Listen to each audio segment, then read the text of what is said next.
Major સતિકાંત સાહેબને આ સમય આપીએ છીએ તો પ્રવચન આપવા માટે લાવશે.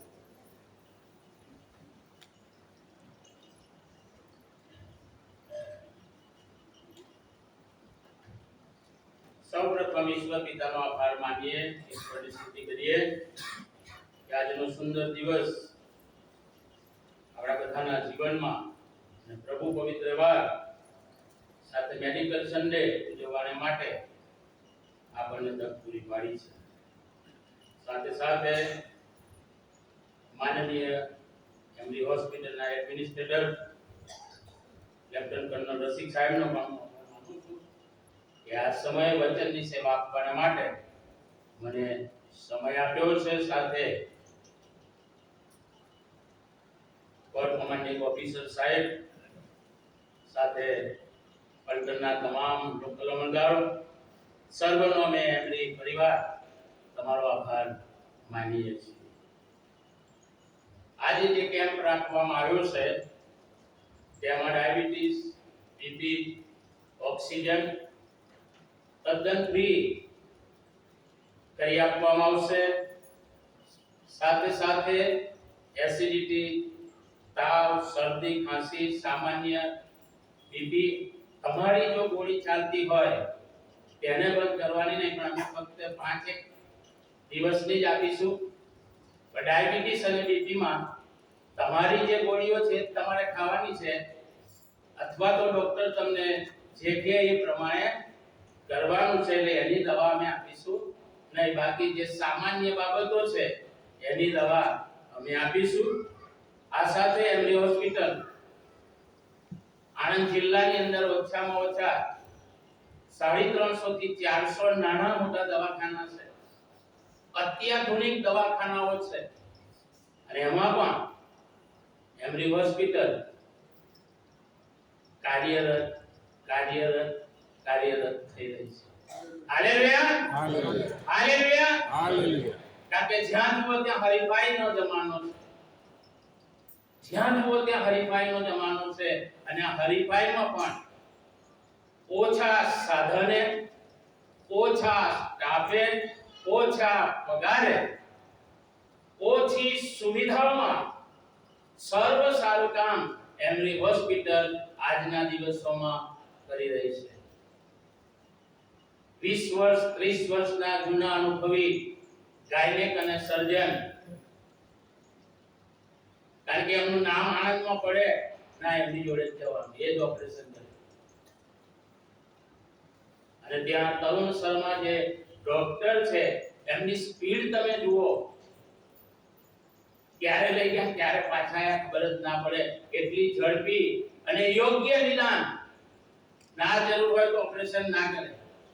ઘણા દર્દી આવીને કે સાહેબ ઓપરેશન કરનારો દુખાવો થતો રહે, જરૂર નથી, ગોળીઓ કરો મટી જશે, નહીં મટે તો કરીશ. અને ગાયનેકમાં તો બધા જાણો છો, ડોક્ટર પીટી પટેલ. અને આવી સેવાઓ એમડી હોસ્પિટલ દ્વારા થઈ રહી છે. અને એથી વિશેષ આવનાર દિવસોની અંદર અલ્ટ્રાસાઉન્ડ એટલે કે સોનોગ્રાફી મશીન અત્યાધુનિક લાવવામાં આવ્યું છે. ઇકો પણ થઈ શકે છે અને તમામ પ્રકારની સોનોગ્રાફી. તમારી વિનંતી છે કે બજારમાં જે છે હજુ ભાવ નક્કી થયા નથી, આવનાર દિવસોમાં ચાલુ થવાનું છે, એનું કાર્યરત થઈ રહ્યું છે. તો અમારી વિનંતી છે કે બજારની અંદર 3000 4000 ખર્ચો છો, એમડી હોસ્પિટલ અડધા ભાવમાં જ નક્કી કરશે. અને એ રીતે આપણા લોકોને સહાયરૂપ થઈ શકીશું, અન્ય લોકોને પણ આપણે સહાયરૂપ થઈ શકીશું. આ સાથે એમડી હોસ્પિટલ મેં જણાવ્યું તે પ્રમાણે 350 400 હોસ્પિટલ હોઈને કાર્યરત છે. ત્યારે જો તમે એમડી હોસ્પિટલને મદદ કરવા માંગતા હોય તો તમારા દાનો પણ અમને આપી શકો છો, અને એની રસીદ પણ તમને મોકલી આપવામાં આવશે. તો આ બાબતને તમે ધ્યાનમાં લેશો એવી હું નમ્ર અરજ અને વિનંતી કરું છું. મેડિકલ સન્ડે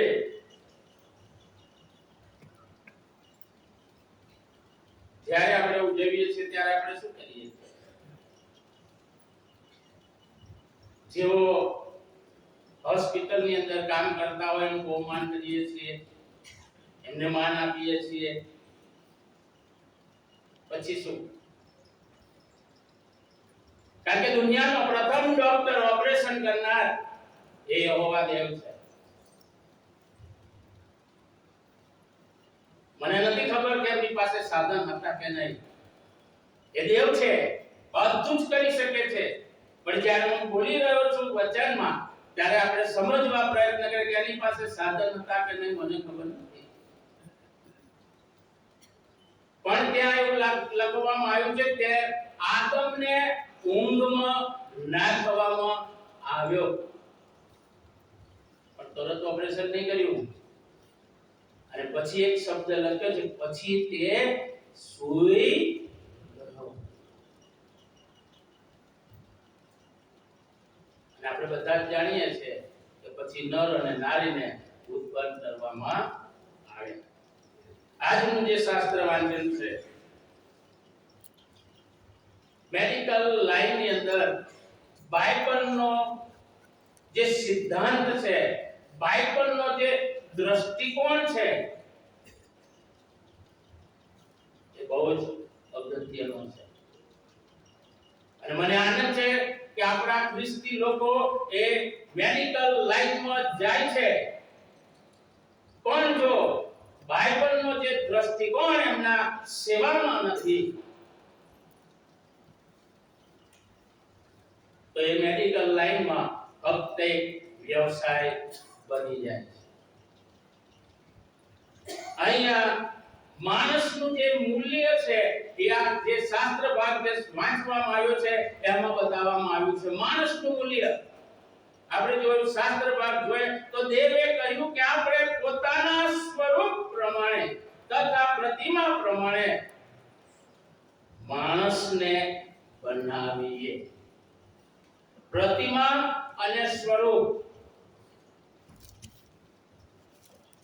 પ્રતિમા એટલે હું જે અત્યારે ઉભો છું એ, અને મારું સ્વરૂપ અંદર જે આત્મા છે તે.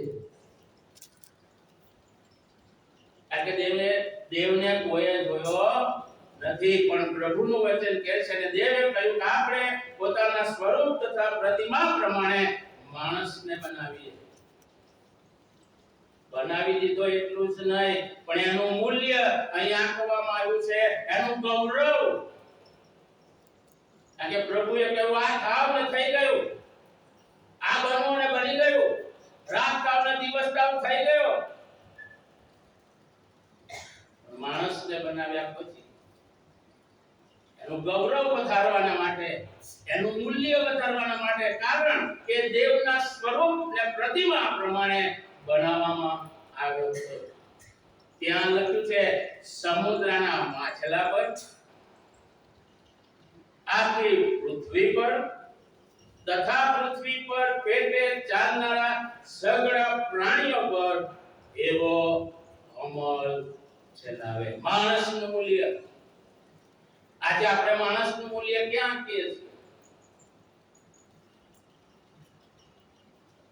મારે કહેવાની જરૂર નથી, આપણે બધા જ જાણીએ છીએ, સમજીએ છીએ. તો બાઇબલનો જે દ્રષ્ટિકોણ છે કે પૃથ્વી પર પેટે ચાલનાર સગળા પ્રાણીઓ પર તે અમલ ચલાવે. એટલે કે માણસને સત્તા આપી દીધી. આકાશ, પૃથ્વી અને સમુદ્ર એ ત્રણેયની અંદર જે કંઈ છે એનો અમલ ચલાવવાની એની જવાબદારી છે. જે ઈશ્વરને કરવાનું હતું એ તમને મને સોંપવામાં આવ્યું છે. મારા વાલા સાથી મિત્રો, દેવે પોતાના સ્વરૂપ પ્રમાણે કે છે માણસ ઉત્પન્ન કર્યું. દેવના સ્વરૂપ પ્રમાણે તેણે ઉત્પન્ન કર્યું ને તેણે તેઓને નર નારી ઉત્પન્ન કર્યા.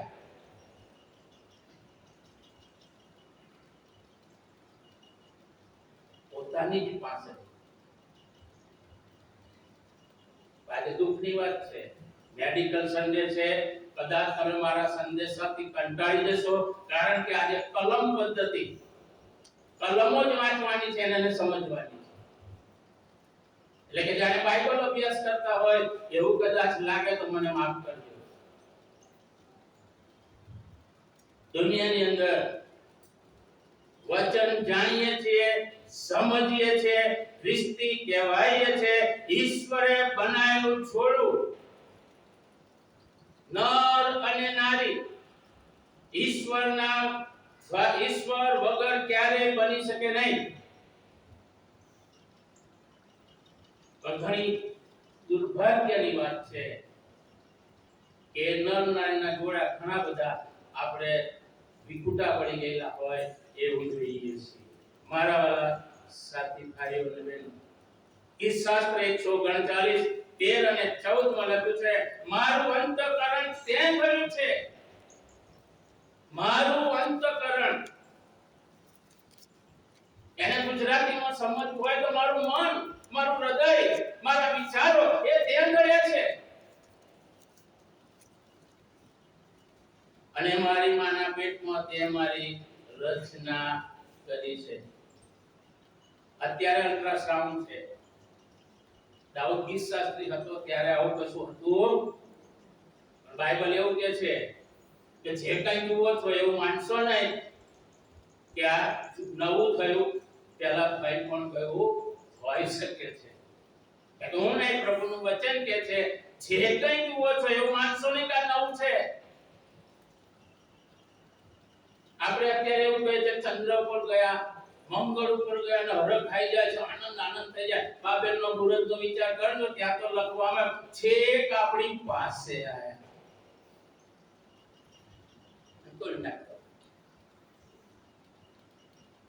કયું વિજ્ઞાન હશે ત્યાં, કઈ ક્રિયા હશે ત્યાં, કયો સિમેન્ટ, કઈ કંપનીનો સિમેન્ટ હશે ત્યાં, જે યહોવા દેવની પાસે ભાષા બદલી નાખી, બેરવી થઈ. મારા વાલા સાથી ભાઈઓ અને બહેનો, ઈશ્વરનો જે દ્રષ્ટિકોણ મેડિકલ લાઈનને માટે છે, તબીબી વ્યવસાય માટે છે, એ નાણાં કમાવાનું સાધન નથી. આપણને સત્તા આપવામાં આવી છે, આપણી પર રહેમ મૂકવામાં આવી છે, અને આપણને જે કૃપાદાનો આપ્યા છે એ બાઇબલના દ્રષ્ટિકોણ પ્રમાણે એ દર્દીની સેવા કરવાની છે. આપણને અમલ કરવાને માટે મૂક્યા છે. આપણે ક્યાં અમલ ચલાવીએ છીએ? જો પતિ હોય તો ઘરમાં, જો પત્ની ઇન્ટિમસી હોય તો ઘરમાં, જો કોઈ જગ્યા બોસ હોય તો ત્યાં, આપણા હાથ નીચે કામ કરતા હોય ત્યાં, વાલાઓ ત્યાં નહીં, પણ જ્યાં જરૂરિયાત છે, જરૂરિયાતમંદ છે, ત્યાં આપણા અમલની જરૂરિયાત છે. હું આ જ્યારે અભ્યાસ કરતો હતો મેં વિચાર્યું સમુદ્રના માછલા પર આપણે કેવી રીતે અમલ ચલાવી શકીએ. હું નાનો હતો ત્યારે એક વાર્તા મેં વાંચેલી. એક વાંસળી વાદક હતો, દરિયા કિનારે જ્યારે કે છે વાંસળી વગાડે ત્યારે બધા માછલા કે એની વાંસળી સામે. સત્ય ઘટના છે, શું છે હું જાણતો નથી, પણ બધા ભેગા થઈ જાય.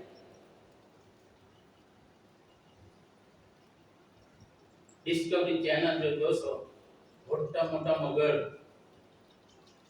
આપણે જાણીએ છીએ, જો બારણાગર મગર હોય ધીમો ચાલે છે આપણે જાણીએ છીએ, પણ એક કઈ ઊભું ના રહે, બધા ફટાફટ ચાલુ થઈ જાય. ડિસ્કવરી ચેનલમાં જોજો, નો ડાઉટ એની પાસે લાકડી હોય છે, પણ મગરને કેળવે છે. મગરના ઇશારો કરે, મગર એ બાજુ જાય, અમુક મગર આ બાજુ જાય, મેં જોયું છે. અને કોઈ ખોટી વાત કે હંબગ વાત નથી. ડિસ્કવરી જોજો, નકરા ખૂબ જ સાફ કરેલા છે, બધા સાપને ત્યાં લઈ જાય, એટલે એની જાતે જ જાય ઈશારાથી.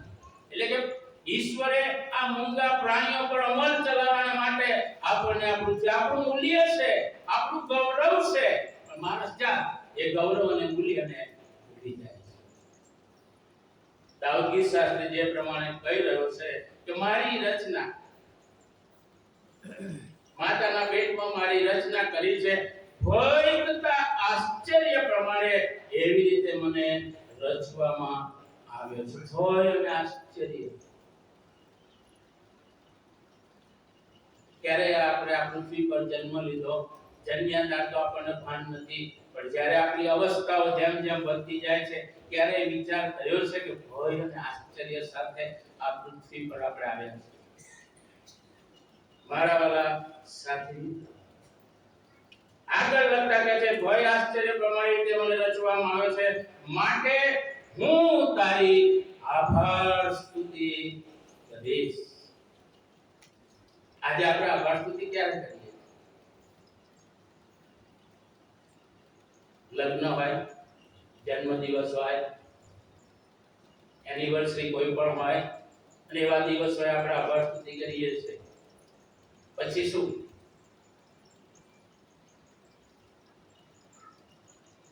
પછી શું? અહીંયા કે છે માટે હું તારી આભાર સ્તુતિ કરીશ, તારા કામ આશ્ચર્યકારક છે, મારો જીવ સારી રીતે જાણે છે. આભાર સ્તુતિ એટલા માટે કરવી જોઈએ કે તમે હું આ જગ્યા પર આજે ઉપસ્થિત છીએ. ઘણા એવા લોકો છે કે આ જગ્યાએ આવવું ઈચ્છું હોવા છતાં આપણી સાથે નથી. આભાર સ્તુતિ એટલા માટે કરવી જોઈએ કે તમે અને હું આ ઉપર દાખલો ચડીને આવી શક્યા છીએ. આભાર એટલા માટે માનવો જોઈએ, આભાર સ્તુતિ એટલા માટે કરવી જોઈએ કે આપણો શ્વાસ. પણ આપણે તો મોટું ઓકેશન આપણા ઘેર આવે ત્યારે જ આભાર સ્તુતિ કરીએ.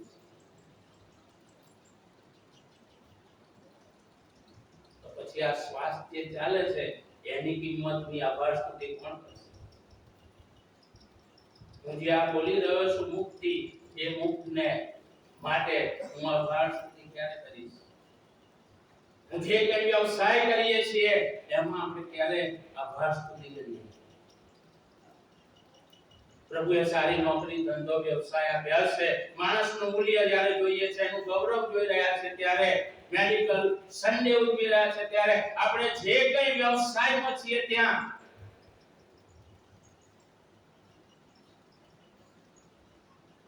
હું ચાલો કર કરું,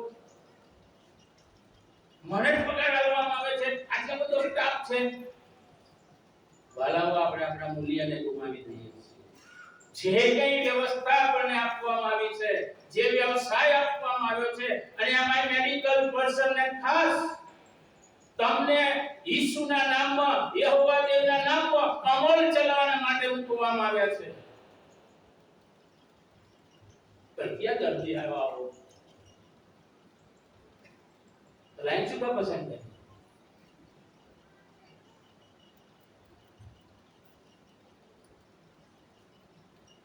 આછે તો 50 જણ આવી ગયા, થાકીને લોથપોથ થઈ ગયા. હાલેલુયા! આપણા હાથોથી આપણે સેવા કરવાની તક ઈશ્વરે આપણને આપી છે. હાલેલુયા! અને એ મન જ્યાં સુધી હશે ને ત્યાં સુધી આપણે વ્યવસાયમાં છીએ, મેડિકલ સન્ડેમાં નહીં. મારા વાલા સાથી ભાઈઓ અને બહેનો, મુક્તિ ફળ આધ્યાત્મિક રીતે, શૈક્ષણિક રીતે, સામાજિક રીતે અને વૈદ્યકીય રીતે વિશ્વભરની અંદર કાર્ય કરે છે. હમણાં જ મુકેશભાઈ એક જૂની વાત કરી, ડોક્ટર ગુપ મારે ફૂંક મટાડે કે બે ડોક્ટર હતા ને આપણે ડોક્ટર છીએ, એ નર્સ હતા ને આપણે નર્સ છીએ, કેમ એ ફૂંક વાગતી નથી? કારણ આપણે વ્યવસાય સમજી બેઠા છીએ, કોર્પોરેટ જગતમાં ઊંચા થવા માંગીએ છીએ, માટે આપણું જ્ઞાન, બુદ્ધિ અને દાપણ જે ઈશ્વરે આપણને આપ્યું છે, જે અમલ ચલાવવાની શક્તિ આપી છે, એ ધીમે ધીમે આપણે ગુમાવીએ છીએ.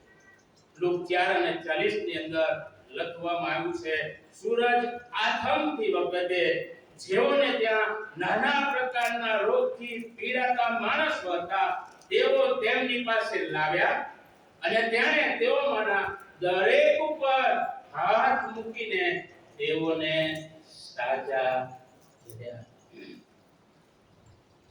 શું અહીંયા આપણે માનવી તરીકે વિચારીએ, પહેલા જ કહ્યું કે યહોવા દેવ, પ્રભુ ઈસુ ખ્રિસ્ત બધું જ કરી શકે છે.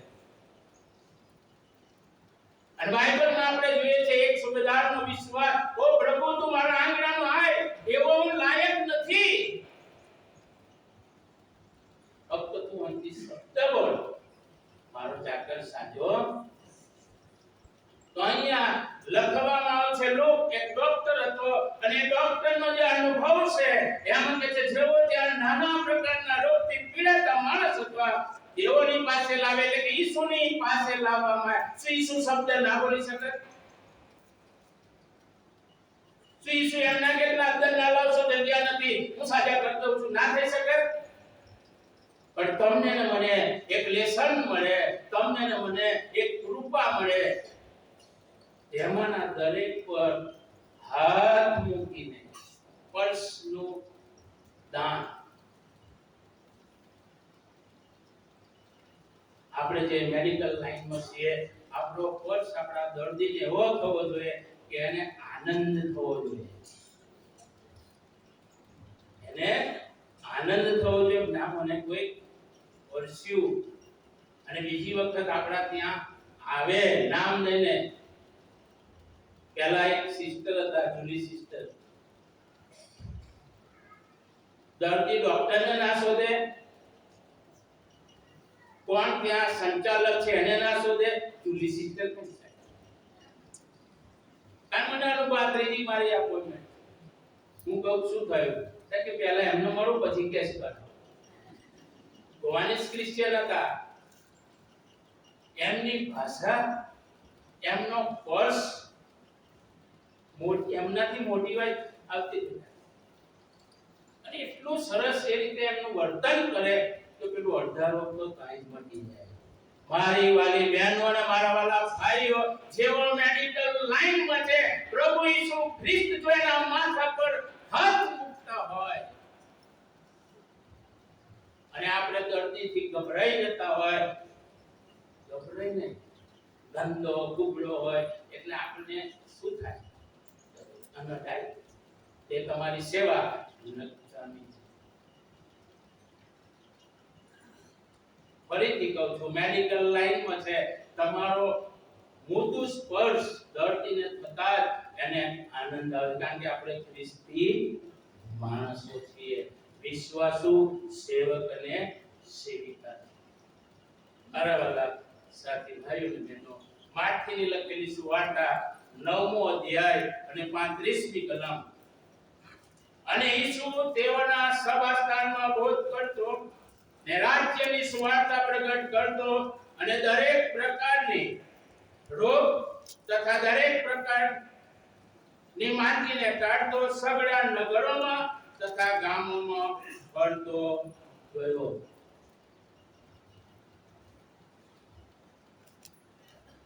હું નાનો હતો, મારા ગામની અંદર એક ડોક્ટર હતા, એમનું પોતાનું દવાખાનું ગામની અંદર હતું, પણ સાયકલ રાખે, સાયકલ પર એક પેટી હોય અને ચાલતા ચાલતા ગામમાં બધાના ઘેર, બોલ્યા કોઈ તાવ છે, શરદી છે, ખાંસી છે, ઘેર ઘેર પૂછે. તો ઘણા બધા નડિયાદના છો એટલે ઓળખતા હશે, ડોક્ટર પાઉલ, જે કુવાવાડા ફળિયામાં રહેતા. જો કોઈના નાકમાં નીટ હોય, બોલાય લેતા બાપાને, એટલે ગોળી આપી દેતા, દવા કરતા. મને ખબર છે એમનો રૂમાલ કાઢીને આપણું નાક સાફ કરે અને પાછી એ રૂમાલ એમના ખીચામાં. આપણો બાપ એવું ના કરે, આપણો બાપ એવું ના કરે, માં ના કરે. હું ગામડાનો છે એટલે એક્શન આવડે છે. પ્રભુ ઈસુ ખ્રિસ્ત અહીંયા ઘેર ઘેર કે ગામડે ગામડે ફરતો, પહેલું કામ હતું એનું સુવાર્તા. જ્યારે આપણે મેડિકલ લાઈન પસંદ કરી છે ત્યારે આપણા હાથ દ્વારા, આપણા મુખ દ્વારા, આપણા વાણી, વર્તન અને વિચાર દ્વારા દર્દી ઉપર એ પ્રભુ ઈસુ ખ્રિસ્તની છાપ પડવી જોઈએ. દર મહિને આવે છે ને, એવું કરશો તો હું માનું છું ત્યાં સુધી શરૂઆતમાં જે માનવીનું જે મૂલ્ય છે, માનવીનું જે ગૌરવ છે, એ આપણે ગુમાવી. મારા વાલા સાથી મિત્રો, બાઇબલમાં ઈસુના સેવા કાર્ય વિશે તમે ને હું જાણીએ છીએ. એનું જે સેવા કાર્ય બધા જ વાંચીએ છીએ, ઘણું બધું સમજીએ પણ છે, પણ જ્યારે કરવાનું થાય છે ત્યારે આપણને તકલીફ થાય છે. મેડિકલ લાઈનમાં વિશ્વાસની ભૂમિકા બહુ જ મહત્વની છે. વિશ્વાસ. યાકૂબ 5:14 અને 15 માં, તમારામાં શું કોઈ માંદો છે? જો હોય તો તેણે મંડળીના વડીલને બોલાવવા, તેઓને પ્રભુના નામથી તેને તેલ છોડીને તેના માટે પ્રાર્થના કરવી. તેઓએ પ્રભુના નામથી તેલ છોડીને તેના માટે પ્રાર્થના કરી અને વિશ્વાસ સહિત કરેલી પ્રાર્થના માતાને બચાવશે. શું આ બાબત આજે મેડિકલ લાઈનમાં આપણને જોવા મળે છે? આપણે ક્રિશ્ચિયન છીએ, બીજાની વાત છોડી દઈએ. શું આ બાબત આપણને જોવા મળે છે? વિશ્વાસ સહિત કરેલી પ્રાર્થના. જ્યાં આપણે મેડિકલ લાઈનમાં કામ કરી રહ્યા છીએ, શું કોઈ દર્દીને માટે આપણે વિશ્વાસ સહિત પ્રાર્થના કરી છે? પ્રભુજી, આ દર્દી આવ્યો છે, મારા પર્સ દ્વારા, મારા વિશ્વાસ દ્વારા પ્રભુ એને તું સાજાપણમાં દવા ગોળી તો ખાવી જ પડશે. વિશ્વાસ સહિત કરેલી પ્રાર્થના માતાને બચાવે છે. અને અગત્યની વાત ત્યાં લખવામાં આવી છે કે જો તેણે પાપ કર્યા હોય તો તેને માફ કરવામાં આવશે. કેટલું માણસનું મૂલ્ય છે! પાપ કરવાની સત્તા, પાપનો નાશ કરવાની સત્તા કોની પાસે છે? ફક્ત દેવ પાસે. પણ તમને અને મને આપી વિશ્વાસ સહિત કરેલી પ્રાર્થના માતાને બચાવશે. પાપ કર્યા હોય તો માફ કરવામાં આવશે. કેટલું મોટું મૂલ્ય તમારું ને મારું છે! કેટલું મોટું મૂલ્ય! મારા વાલા સાથી મિત્રો, મેડિકલ લાઈનની અંદર બાઇબલના સિદ્ધાંતો અને બાઇબલ જે તબીબી જે પ્રેક્ટિસ છે એમાં કરુણા અને પ્રેમ હોવો જોઈએ. ઘણીવાર મોટી હોસ્પિટલોમાં જઈએ, કોઈને અનુભવ થયો છે, કોઈ ભાવ જ નહીં પૂછતું ને. સવારનો કેસ કાઢ્યો તો આજ સુધી આપણને ખબર ના પડે કે મારે કઈ જવાનું. સત્ય ઘટના કહું છું. આપણે કોઈ યુનિફોર્મ વાળા જોઈએ એટલે પૂછીએ, હવે મારે શું કરવાનું, કઈ જવાનું? પેલા પૂછ. થોડી વાર થઈને પેલો કોક એવો આવે કે જેને આપણે પૂછીએ તો 8 નંબરની બારી પર જજે. ઓ ભાઈ, 8-9 માળનું બિલ્ડિંગ છે, 8 નંબરની બારીઓ કઈ આપણે શોધીએ? જેની પાસે બહુ પૈસા છે તો પ્રાઇવેટ રૂમમાં વ્યવસ્થિત નાની હોસ્પિટલમાં જતા રહેશે. પણ પ્રભુ ઈસુ ખ્રિસ્તે કોને પસંદ કર્યા છે? તર છોડાયેલા, જેની કોઈ વિચાર નથી, જેને કોઈ સ્પર્શ કરવા તૈયાર નહોતું, એવા લોકોને જ્યારે પ્રભુએ પસંદ કર્યા છે ત્યારે કરુણા અને પ્રેમ. માર્કની લખેલી સુવાર્તા 22મો અધ્યાય 39 અને 40 માં કહે છે, અને બીજી આજ્ઞા એવી જ છે, એટલે જેવી પોતા પર તેવી પોતાના પડોશી પર તું પ્રીતિ કર. આ બે આજ્ઞા આખા નિયમ શાસ્ત્ર તથા પ્રબોધકોનો પાયો છે. પ્રેમ. ત્યાં એક WhatsApp વાંચેલો, એક સમાજ વિશે એની અંદર વાત હતી. એમાં એવું લખેલું હતું કે એમના સમાજની અંદર કોઈ માણસ જો બીમાર થાય તો દરેકે 10 રૂપિયા આપવાના, દરરોજના.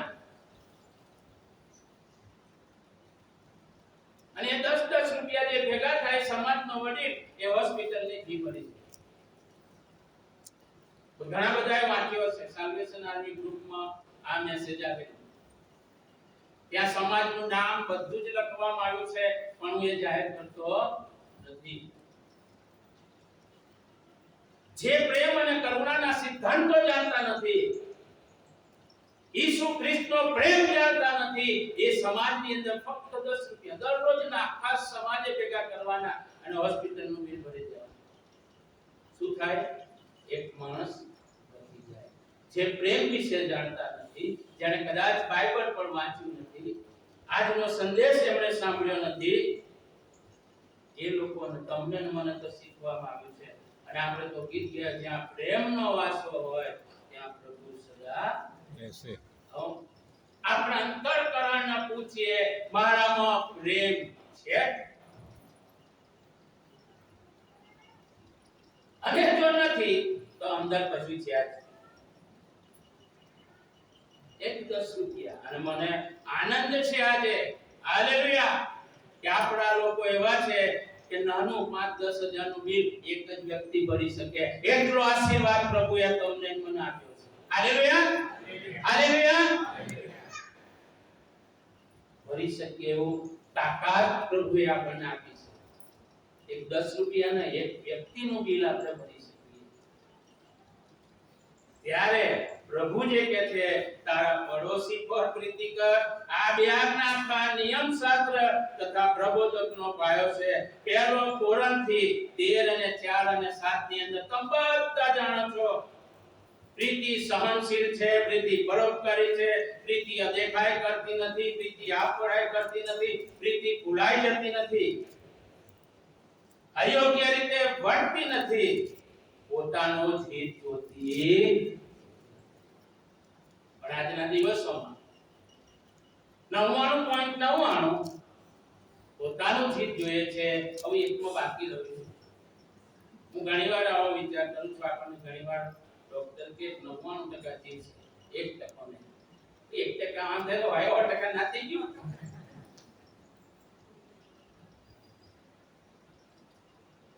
મારા વાલા સાથી મિત્રો, સમગ્ર શરીર, વ્યક્તિનું શરીર, આત્મા અને પ્રાણ. ત્રીજો યોહાનનો ત્રીજો પત્ર, 1 અધ્યાય ને બીજી પંક્તિ આ પ્રમાણે, વાલા, હું પ્રાર્થના કરું છું કે તમે તમારો આત્મા કુશળ છે તેમ તું સર્વ વાતે કુશળ તથા તંદુરસ્ત રહે.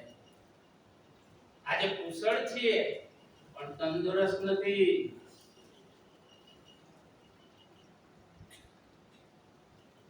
અને એવું માનતા કે મને કોઈ રોગ નથી. હું ફરીથી કહું છું, તંદુરસ્ત નથી. કેમ? શરીરની તંદુરસ્તી છે, આત્માની તંદુરસ્તી કે છે આ દુનિયાની અંદર તમારા અને મારા પાપ માફ કરવાના માટે. આપણે તો ગીતોય બહુ ગઈએ છે, એના આખું ચિત્ર રજૂ કરીએ છે, પણ વલાવો એ 3.5 કલાક જે છે એ 3.5 કલાક કે જ્યાં સૂર્ય કે છે કાળો શરમાઈ ગયો, અંધારું થઈ ગયું, અને એક ક્રોસ પર લટકેલો પ્રભુ કે છે, બાપ તેઓ શું કરે છે જાણતા. અને આપણે શું કહીએ છે? તું જે કરવું એ કર લે, હું તને જોઈ લેવામાં ને જોઈ લેવામાં આપણો આત્મા નાશમાં આપણે લઈ. મારા વાલા સાથી મિત્રો, 1 થેસલોનિકા 5 અને 23 માં, હવે શાંતિને દો, દેવ પોતે તમને પૂરા પવિત્ર કરે અને આપણા પ્રભુ ઈસુ ખ્રિસ્તના આવતા સુધી આપણો આત્મા, પ્રાણ અને શરીર સંપૂર્ણ તથા નિર્દોષ રાખવામાં આવે. આપણી પ્રથમ ફરજ આ છે, આત્મા, પ્રાણ અને શરીર આપણું આપણા લોકોનું રાખવું. માણસનું મૂલ્ય જે આપણને આપવામાં, એક ગૌરવ આપવામાં આવ્યું છે. માછલા પર અધિકાર, પેટે ચાલનાર સરપટિયા પર અધિકાર, સૂર્ય અને ચંદ્ર પર. મારા વાલા સાથી મિત્રો, ઘણા બધા અધિકારો આપ્યા છે, પણ માનવી સ્વભાવમાં આપણે પોતાના બનાવેલા અધિકારો વાપરીને આપણા મૂલ્યને આપણે નીચું પાડી દીધું. સાતમા પ્રાણ અને શરીર એ કે છે નિર્દોષ કરી રાખવામાં આવે. મારા વાલા સાથી મિત્રો, માર્કી 11 અને 28 માં બહુ થાકેલા હો, બોજથી લદાયેલા હો, તમે બધા જ મારી પાસે. આપણે ક્યાં જઈએ છીએ? બહુ કંટાળી જઈએ, થાકી જઈએ. આજે તો ટ્રેન્ડ છે, માફ કરજો, 1 મહિનાનું વેકેશન લઈ ટૂર પર જતા રહીએ, બધું ઘરમાં મૂકીને. તો બધું દુઃખ, મુશ્કેલી, સંકટ જે કંઈ હતું બધું ઘરમાં તાળમાં મૂકીને, અને આખો મહિનો એટલી લહેર કરીએ, અને થાકીને રોજ પણ ખોલીએ ને પેલું બીજું બધું તૈયાર તૈયાર. પછી કે ખોટા પૈસા 20, 50,000, 60,000 ખર્ચી નાખે. અમારો અનુભવ કરું, બીજાનો મને નહીં. કારણ કે જેટલું છે, જેને આપણે છોડવા માંગીએ છીએ, કોઈ આનાથી કંટાળી ગયો છું, એ બધું અહીં મૂકીએ છે. જોડે લઈ ગયા તો સારું હતું કે ટાઈમ પર બધું છોડી દે. પણ પાછા ઘર ખોલીએ એટલે વિકરાળ કેટલા મહિનાથી પૂરો રહેલું હોય, બધું પાછું ડબલ શક્તિથી આવે.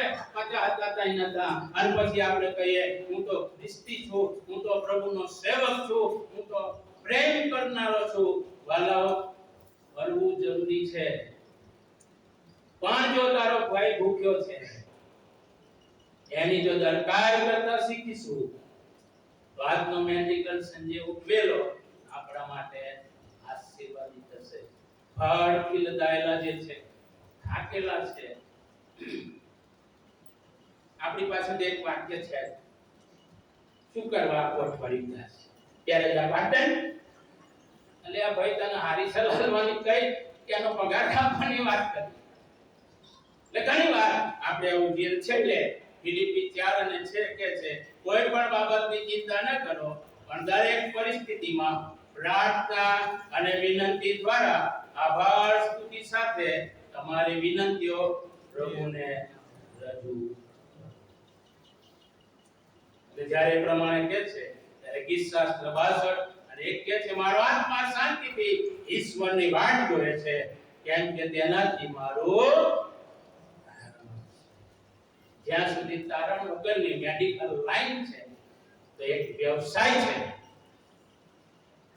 પણ જો તારણ પામેલા છે, શાંતિથી ઈશ્વરને શોધીશું તો આપણો પર્સ, આપણો શબ્દ, આપણું આપેલું ઇન્જેક્શન એ દર્દીને માટે આશીર્વાદરૂપ થશે.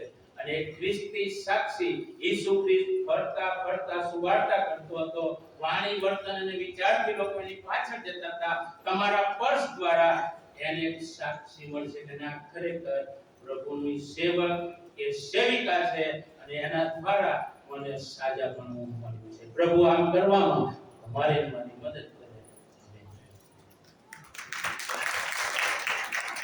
વચનના માટે આભાર માનીએ છીએ અને વચન માટે પ્રભુની સ્તુતિ કરીએ. વ્યાકરણનો પુસ્તક આવશે અને ગીત નંબર 225 પહેલો અને છેલ્લો